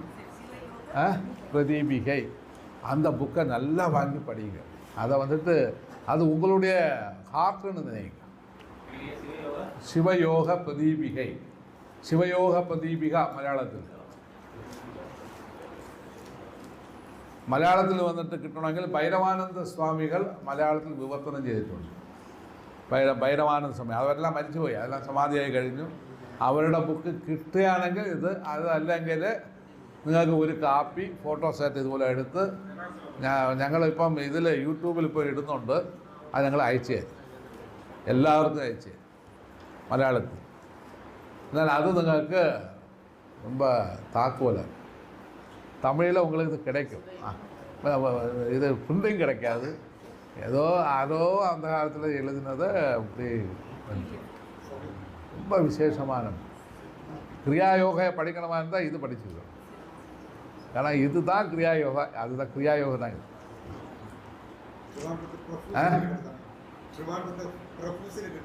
അവിടെ ഒന്നും കിട്ടില്ല സ്വാമി, ഇതൊന്നും പബ്ലിസിറ്റിയായ ബുക്കുകളല്ല. ഇത് പഠിക്കണമെന്ന് നിങ്ങൾക്ക് താല്പര്യമുണ്ടെങ്കിൽ നിത്യാനന്ദൻ്റെ ചിതാകാശഗീത പഠിക്കണം. നിത്യാനന്ദൻ്റെ ചിതാകാശഗീത പഠിച്ചു കഴിഞ്ഞാൽ നമ്മുടെ ക്രിയായോഗയുടെ ഒരു പാർട്ട് അതിനകത്ത് വരും. എല്ലാ പാർട്ടുമല്ല, 144 ക്രിയാ ടെക്നിക്സ് ബാബാജി പറയുന്നുണ്ട്. അതിൽ ഒരു പാർട്ടിയാണ് ഇവർ വെച്ച് കളിക്കുന്നത്.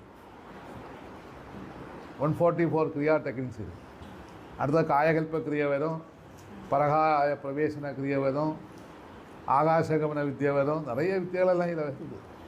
நீங்கள்லாம் என்னைக்கு படிக்க போகிறீங்களோ அப்போ தகரான படவளாக படித்து ப்ராக்டிஸ் பண்ணி எடுக்கணும்.